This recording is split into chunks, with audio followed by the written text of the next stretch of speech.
नमस्कार, मैं रचना शर्मा चढ़ती कला टाइम टीवी देख रहे सभी दर्शकों का स्वागत करती हूं। आप देख रहे हैं हरियाणा न्यूज। समाचारों की शुरुआत से पहले एक नजर आज की मुख्य सुर्खियों पर।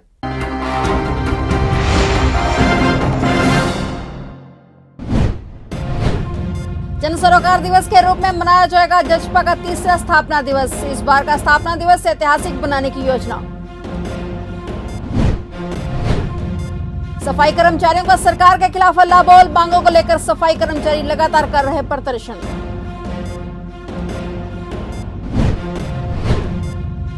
जटलाना थाना में एक सभा का आयोजन। क्षेत्र के सभी निवर्तमान सरपंचों व पूर्व सरपंचों ने लिया भाग।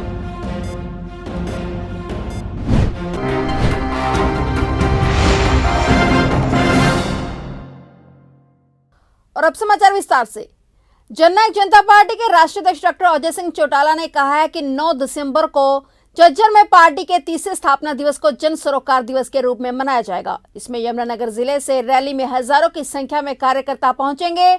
डॉक्टर चौटाला यहां जेजेपी द्वारा आयोजित पार्टी की जिला स्तरीय बैठक को संबोधित कर रहे थे। अजय चौटाला ने रैली को न्योता देते हुए कहा कि रैली को लेकर पार्टी संगठन में जिला के सभी पदाधिकारियों व कार्यकर्ताओं की जिम्मेदारी सुनिश्चित कर दी गई है। डॉक्टर अजय सिंह चौटाला ने कहा कि पार्टी ने चुनाव से पहले जो वादे किए थे उन्हें निरंतर पूरा किया जा रहा है और जेजेपी के प्रति प्रदेश की जनता का विश्वास और अधिक बढ़ा है। डॉक्टर चौटाला ने यह भी कहा कि जेजेपी का इस बार का स्थापना दिवस ऐतिहासिक रहेगा। उन्होंने झज्जर जिले को चौधरी देवीलाल की कर्मभूमि बताया और कहा कि 9 दिसंबर को पार्टी के तीसरे स्थापना दिवस पर आयोजित जेजेपी की जन सरोकार दिवस रैली ऐतिहासिक होगी। उन्होंने कहा कि रैली को लेकर कार्यकर्ताओं में खासा जोश है। प्रदेश स्तरीय इस रैली में प्रदेश भर से बड़ी संख्या में लोग शिरकत करेंगे। घरों में जहां तक आवाज पहुंचे सुन रही माताओं और बहनों, आज आप लोगों के बीच में अपने आप को लंबे अरसे के बाद पा करके बेहद प्रसन्नता और खुशी अनुभव कर रहा हूं और इसके लिए आभारी हूं इंतजार अली जी का, जिन्होंने यहां आमंत्रित करके आपसे रूबरू मिलने का अवसर प्रदान किया, आपके दर्शन करने का मौका दिया। तारीख को पार्टी का स्थापना दिवस है, उसी की तैयारी के सिलसिले में यमुनानगर में कार्यकर्ताओं की मीटिंग थी। आपसे भी इस बहाने मुलाकात और मिलना हो गया। आपसे गुजारिश और विनती है कि आप भी ज़्यादा से ज़्यादा तादाद में उस आयोजन पर झज्जर पहुंच करके अपनी ताकत को प्रदर्शित करें, अपने संगठन की क्षमता को दर्शाएं और जननायक जनता पार्टी को और ज़्यादा मजबूती और ताकत प्रदान करने का काम करें। ऐसी मैं आपसे। फरीदाबाद के बल्लभगढ़ बस स्टैंड पर हरियाणा रोडवेज के कर्मचारियों ने सरकार और परिवहन मंत्री के खिलाफ जमकर नारेबाजी करते हुए रोडवेज को बर्बाद करने का आरोप लगाया। रोडवेज कर्मचारियों ने आरोप लगाया कि ऊपर स्तर पर मोटी सांठगांठ के चलते निजी सिटी बसों को बल्लभगढ़ बस अड्डे से चलाने की इजाजत दी गई, लेकिन निजी सिटी बस के कर्मचारी रोडवेज कर्मचारियों से बदसलूकी और हाथापाई करते हैं। रोडवेज कर्मचारियों ने आरोप लगाया कि ये सब सरकार की मर्जी के बिना संभव नहीं हो सकता है कि निजी बस कर्मचारी सरकारी कर्मचारी से बदसलूकी कर सके। रोडवेज कर्मचारियों ने मांग किया कि सरकार उनके साथ हो रहे इस मामले पर संज्ञान ले और निजी बस संचालकों के खिलाफ कार्रवाई करे। तो सिटी बस सर्विस चल रही है, इनका कोई कंट्रैक्टर है जी। उनको पहले भी कई बार बताया गया कि भी आपको अगर बसें धुलवानी तो हमारा जो डग है उसके ऊपर आप दोगे। तो ये जो है ना अपनी मर्जी से पूरी वर्कशॉप के अंदर गंदगी फैला रहा था, इसको रोका गया। आज सुबह भी मेरे कर्मचारियों ने रोका था, कर्मचारियों के साथ में भी इसने गाली गलौज की ठेकेदार ने, और जब इसको हटाने की कोशिश की वहाँ से कि आप जो है यहाँ बस मत हो, तो इसने जो है ना हमारे जो कर्मचारी थे उनके साथ धक्का मुक्की की। उसके बाद मेरे को बुलाया गया, मेरे को स्थिति से अवगत कराया कि ऐसी सी बात होगी। तो हम पूछने के लिए जा रहे थे और तो उस टाइम पे ये मेरे साथ भी बदतमीजी करने लगा कि आप जो है क्यों हमारे को रोक रहे हो। तो इसको बताया कि अभी जब आपको मना कर दिया तो उसके बावजूद आप क्यों दोगे। तो इसके लेकर के जो है ना इनको हमने रोका, अभी आपको हम यहाँ पे इस प्रकार से नहीं धोने देंगे। अगर आपको बस धोनी है तो हमारा वॉशिंग टैंक है, उसको प्रयोग करिए, उसके ऊपर आप धो सकते हो। इस बदतमीजी की आपने कोई लिखित में शिकायत वगैरह किसी को बताया? क्या ये अगर जरूरत समझ भी रोकी हमारी कर देंगे। और मेरा जो हमारा गेट है, हमारे 2 गेट है, तो उसके अंदर एंट्री एग्जिट के लिए जो होते हैं उसके अंदर से हमारी क्रेन जा रही थी, तो उस क्रेन को भी जबरदस्ती इन्होंने रोका है। अंबाला सफाई कर्मचारियों ने सरकार के खिलाफ हल्ला बोल दिया है। एक बार फिर से अंबाला के सफाई कर्मचारियों ने सरकार के खिलाफ प्रदर्शन किया। प्रदेश उप प्रधान सेवाराम की अध्यक्षता में अंबाला के सफाई कर्मचारी रेलवे स्टेशन के सामने इकट्ठे हुए और वहां से नारेबाजी करते हुए गृह मंत्री अनिल विज के निवास स्थान पर पहुंचे। उन्होंने गृह मंत्री के पीए को ज्ञापन सौंपा। अपनी मांगों को लेकर सफाई कर्मचारी लगातार प्रदर्शन कर रहे हैं। सफाई कर्मचारियों के प्रदर्शन को देखते हुए भारी संख्या में पुलिस बल भी तैनात रहा। जो ये हमारा है जी, मेरा नाम सेवाराम बोत है और मैं नगर पालिका कर्मचारी संघ हरियाणा का राज्य उप प्रधान हूँ। जो आज हम ये कर रहे हैं वो नगर पालिका कर्मचारी संघ हरियाणा प्रदेश के आह्वान पर सभी कमिश्नरियों में जिला वाइज प्रोग्राम हो रहे हैं, जिसके तहत आज अम्बाला, यमुनानगर, कुरुक्षेत्र और पंचकुला में कार्यक्रम हुआ है, जिसके तहत आज हम मंत्री जी को ज्ञापन देने आए हैं। इसमें मुख्य कारण यह है कि 25 अप्रैल 2020 और 17 अगस्त 2020 को माननीय निकाय मंत्री जी के साथ हमारी वार्ता हुई नगर पालिका कर्मचारी संघ हरियाणा प्रदेश के डेपुटेशन की। उसमें कुछ मांगों पर सहमति बनी, मगर आज तक उसके पत्र परिपत्र जारी नहीं किए गए, जिस कारण से प्रदेश भर के कर्मचारियों में भारी रोष है और विभिन्न नगर पालिकाओं, परिषदों एवं निगमों में से कर्मचारियों को हटाने का काम किया जा रहा है। आज लोकल मुद्दे पे हम बात करें तो हमारे कोरोना में एक महिला कर्मचारी की डेथ हुई है। आज तक उसके परिवार को एक पैसा भी मुआवजे के रूप में नहीं मिला है। तो ये निगम प्रशासन या परिषद प्रशासन ने बहुत वो करी हुई है और हम अपने मंत्री जी से आज ज्ञापन देने आए हैं। 18 सूत्रीय मांग पत्र 30 मार्च को एक पत्र जारी हुआ, जिसमें समान काम समान वेतन देने की बात हुई, मगर आज तक हमारा समान काम समान वेतन नहीं दिया गया, जबकि हमारी सफाई कर्मचारियों की पोस्टें तक स्वीकृत हैं। इसी के साथ साथ हम ये कहना चाहते हैं, जो हमारा फायर का कर्मचारी है, फायर के कर्मचारी को अलग से राजस्व विभाग में न करते हुए उनको भी नगर पालिका के अंदर ही समयोजित रहने दें और विभाग का विस्तार बढ़ा दिया जाए। अगर आज इन कार्यक्रमों के बाद में भी सरकार अगर हमारी सुध बुध नहीं लेती, हमारे नगर पालिका कर्मचारी संघ हरियाणा के डेपुटेशन को बुलाकर बातचीत नहीं करती, तो जो भी केंद्रीय कमेटी फैसला करेगी, नगर परिषद अंबाला के कर्मचारी उसमें बढ़ चढ़कर भाग लेंगे। कैथल की CIE 2 पुलिस ने जजपा नेता व एक अन्य को मुंबई से गिरफ्तार कर लिया है। बता दें कि कैथल में तैनात एक महिला पुलिस कर्मचारी ने 10 नवंबर को उक्त जजपा नेता पर गंभीर आरोप लगाते हुए मुकदमा दर्ज करवाया था, जिसके बाद से ही जजपा नेता भूमिगत चल रहा था, जिसकी गिरफ्तारी को लेकर कैथल के पुलिस अधीक्षक ने SIT भी गठित की थी और काफी दिनों की खोजबीन के बाद पुलिस प्रशासन को उस समय सफलता हाथ लगी। CIE 2 पुलिस ने उक्त आरोपी जजपा नेता और उसके दोस्त को मुंबई के एक होटल से गिरफ्तार किया है, जिसे पुलिस हवाई रास्ते से कैथल लेकर आई और तितरम थाना प्रभारी डॉक्टर नन्नी देवी के सुपुर्द कर दिया। जानकारी देते हुए DSP सुनील कुमार ने बताया कि आरोपी और उसके साथी को अदालत में पेश कर रिमांड हासिल कर गहनता से पूछताछ की जाएगी। उन्होंने यह भी जानकारी दी कि इस मामले में एक वकील सहित कुछ अन्य आरोपी भी संलिप्त हैं, जिनको भी जांच के बाद गिरफ्तार किया जा सकता है।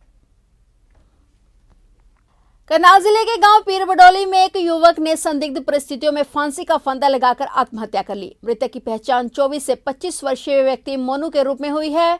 परिजनों ने बताया कि कुछ साल पहले उसकी शादी हुई और उसके 3 महीने का बेटा भी है। परिवार वालों की माने तो मोनू को काफी समय से काम नहीं मिल रहा था, जिससे वह मानसिक तौर पर परेशान चल रहा था। इसलिए मोनू ने कल देर रात तकरीबन 12 बजे घर में ही फांसी का फंदा लगा लिया। इस घटना की सूचना पुलिस को दी गई। पुलिस ने शव को कब्जे में लेकर पोस्टमार्टम के लिए कल्पना चावला राजकीय मेडिकल कॉलेज भिजवा दिया और मामले की जाँच शुरू कर दी है। लड़का था जय मोनू, पीर बडोली गांव से था और काफ़ी दिनों से इसे काम नहीं मिल रहा था और अभी 1 साल पहले इसकी शादी हुई थी। एक छोटा सा बच्चा भी है और काम न मिलने के कारण इन्हें इतना बड़ा कदम उठाया। और जो इसका परिवार है बहुत गरीब परिवार है, गरीब परिवार से था। और मैं आपके माध्यम से बस एक ही अपील करूँगा कि आपके माध्यम से परिवार को आर्थिक सहायता की मदद मिल सके। 3-4 महीने से घर पे ही था जी और काम की तलाश कर रहा था, काम नहीं मिल रहा था उसको, इस वजह से उन्होंने इतना बड़ा कदम उठाया सर। ये अंबाला कैंट के चिड़ीमार मोहल्ले के मकान में आग लग गई। पहली मंजिल पर लगी आग से घर का सारा सामान जलकर खाक हो गया। जानकारी के मुताबिक घर में आग उस समय लगी जब परिवार वाले शहर से बाहर गए हुए थे। मोहल्लेवासियों ने फायर ब्रिगेड को सूचना दी। बता दें कि तंग गली के एक लंबी पाइप से आग पर काबू पाया गया। वहीं कैंट थाना सदर प्रभारी नरेश शर्मा मौके पर पहुंचे। थाना में सूचना मिली थी कि एक चिड़ीमार मोहल्ला बंद मकान में आग लग गई है, तो मैं मौका पर पहुंचा हूं और फायर ब्रिगेड की गाड़ी भी मौका पर आ चुकी है, जो लगभग आग पे काबू पा लिया गया है। ये एक बंद मकान था, जो पता चला कि शॉर्ट सर्किट की वजह से ये आग लगी है कोई जानी नुकसान नहीं हुआ है, कोई मामूली सा जो घरेलू सामान है उसका नुकसान हुआ है। तो जैसे ही पूर्ण रूप से आग पे काबू पा लिया जाता है तो जो नुकसान होगा उसके बारे में पता चल पाएगा, लेकिन फिर भी स्थिति अभी नियंत्रण में है, कोई ज़्यादा नुकसान नहीं है। कस्बा तरावड़ी के वार्ड नंबर 4 स्थित भाटिया कॉलोनी में अज्ञात चोरों ने घर के गेट पर लगा ताला तोड़कर चोरी की वारदात को अंजाम दिया। अज्ञात चोर घर में दाखिल हुए और कमरे में रखी अलमारी का लॉक तोड़कर उसमें रखे सोने और चांदी के जेवरात के अलावा करीब 7 से 8 हजार रुपए की नकदी चुरा ली। जानकारी देते हुए भाटिया कॉलोनी निवासी सुशील मिश्रा ने बताया कि वह अपने परिवार के सदस्यों के साथ गोरखपुर शादी में गया हुआ था, लेकिन यहां से पड़ोसियों का उसके पास फोन गया कि उसके घर के ताले टूटे हुए हैं। जब वह वापस आया तो उसे देखा कि मुख्य गेट के साथ साथ अंदर के कमरे का ताला टूटा हुआ मिला और अलमारी में रखे जेवरात और 7 से 8 हजार की नकदी भी गायब थी। उसने इसकी सूचना पुलिस को दी। पुलिस प्रशासन मौके पर पहुंचा। पुलिस ने कई जगह पर पूछताछ की और इसके साक्ष्य भी जुटाए। आपको बता दें कि घर से ही कुछ दूरी पर चुराए गए बैग खाली मिले और जेवरात की डिबिया के साथ साथ पासपोर्ट एक खाली प्लाट में पड़ा हुआ मिला। पुलिस ने जानकारी अर्जित कर जांच शुरू कर दी है। यमुनानगर जिला पुलिस अधीक्षक कमलदीप गोयल के आदेश के अनुसार जठलाना थाना में एक सभा का आयोजन किया गया, जिसकी अध्यक्षता जठलाना थाना प्रभारी पूर्ण सिंह ने की। इस कार्यक्रम में डीएसपी रादौर रजत गुलिया ने मुख्य अतिथि के रूप में शिरकत की और इस कार्यक्रम में जठलाना पुलिस के सभी स्टाफ सदस्यों के साथ साथ क्षेत्र के सभी निवर्तमान सरपंचों और पूर्व सरपंचों ने भाग लिया। डीएसपी रजत ने सभा को संबोधित करते हुए कहा कि किसी भी तरह से नशे की ओर आकर्षित हो रहे युवाओं को नशे से रोकना होगा और जहरीला नशा बेच रहे लोगों को पकड़कर कानून के दायरे में लाना होगा। सभी सरपंचों से अपील की गई कि हर गांव के वार्डों में एक एक आदमी की नियुक्ति करके एक टीम का गठन किया जाए जो नशा कर रहे और बेच रहे लोगों की निगरानी कर पुलिस का सहयोग करें। नमस्कार जी सर, जठलाना थाने में आज का एक कार्यक्रम किया गया सर, तो ये क्या है सर, इसके बारे में बताइए। ये एक नशा संबंधित जो ज़िले में मुहिम चल रही है, बच्चे नशे से पीड़ित हैं उन लोगों के इलाज के लिए और जो लोग बेच रहे हैं उनके खिलाफ एक्शन के लिए, उसी मुहिम के तहत आज ग्रामीण क्षेत्र के तकरीबन 20 गांवों के पूर्व सरपंचों को बुलाया गया था, जिनमें उनसे अनुरोध करा गया है कि वार्ड वाइज एक मेंबर की कमेटी का गठन करा जाए, जिसमें सभी समाज के लोग और सभी आयु वर्ग के लोग और साथ में कुछ हमारी महिला बहनें भी शामिल हों, ताकि उस कमेटी का गठन करने के बाद हम उन बच्चों को आइडेंटिफाई कर सकें जो नशे की समस्या से पीड़ित हैं, उनका इलाज करवा सकें और फिर एक उन लोगों को भी आइडेंटिफाई करा जाए जो चोरी छिपे नशा बेच रहे हैं और उनके खिलाफ भी ताकि एक्शन लिया जा सके। निर्माण जो नवनिर्माण सरपंच हैं सर, इन्होंने कुछ मांगे रखी हैं सर। जी तो उनके बारे में क्या कहना है? हाँ, उन्होंने बताया है कि जी जैसे गांव में अभी लाइटें नहीं हैं कुछ जगह पे और कुछ जगह सीसीटीवी कैमरा फंक्शन नहीं कर रहे हैं, जिसकी वजह से क्राइम में थोड़ा सा इजाफा हो रहा है और यही बात हमारे एसएचओ साहब ने भी बताई है। इसके लिए हम एसडीएम रादौर और बीडीपीओ रादौर से कांटेक्ट करेंगे और उनसे लिखित रूप में भी देंगे कि इन चीज़ों पे थोड़ा मदद करी जाए ताकि असामाजिक तत्वों पर अंकुश लग सके। दिल्ली से सटे देश के सबसे ज्यादा प्रदूषित शहर वल्लभगढ़ में वल्लभगढ़ के ज्वाइंट कमिश्नर ने दौरा करते हुए उन दुकानदारों को चेतावनी दी जिनके कारण शहर में अतिक्रमण, गंदगी और पोल्यूशन फैल रहा है। ज्वाइंट कमिश्नर ने दौरा करते हुए चेतावनी दी और कहा कि यदि दुकानदार ऐसी गलती दोबारा करते पाए गए तो नगर निगम कॉर्पोरेशन द्वारा बनाए गए इस एक्ट के तहत उनके विरुद्ध उचित कार्रवाई करनी पड़ेगी। इसका स्पष्ट उद्देश्य आसपास की स्वच्छता, आसपास की सारी व्यवस्था बने।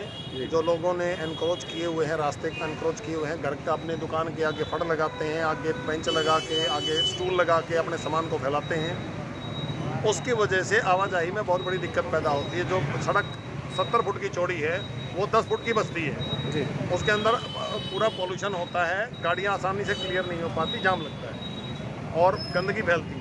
इस सब के लिए आप सब लोगों से, दुकानदार साथियों से निवेदन यही है कि आप लोग अपनी व्यवस्था बनाइए, साफ सफाई रखिए, जिससे जो पोल्यूशन आपके वल्लभगढ़ का पूरे देश में सबसे ज़्यादा है, वो पोल्यूशन में कुछ निजात मिले, व्यवस्था में सुधार। सर, इस बीच दुकानदार हैं वो कहीं ना कहीं आदेशों को उल्लंघना करते हुए नजर आते हैं, उनके किस प्रकार चालान किया जाएगा, किस प्रकार? हाँ जी हाँ, उनके चालान जो भी इसका म्युनिसिपल कॉर्पोरेशन एक्ट के अनुसार जो भी प्रावधान है उनके अनुसार उनके चालान भी किए जाएंगे। लेकिन उससे पहले मैं उनको ये उनका सहयोग की अपेक्षा करता हूँ, उनसे अपील कर रहा हूँ कि आप अपनी दुकान के आगे अपनी व्यवस्था को बनाइए। इतना ही बहुत है, बाकी तो हम देख लेंगे, हम खुद भी करेंगे आपके साथ पूरा लग के, तो आप अपनी तरफ से सहयोग। तो सभी वल्लभगढ़ के लोगों को जागरूक किया जा रहा है, समझा? हाँ जी हाँ, बिल्कुल। फिलहाल हरियाणा न्यूज में इतना ही। तब तक के लिए देखते रहिए चढ़ती कला टाइम टीवी और मुझे दीजिए इजाजत। धन्यवाद।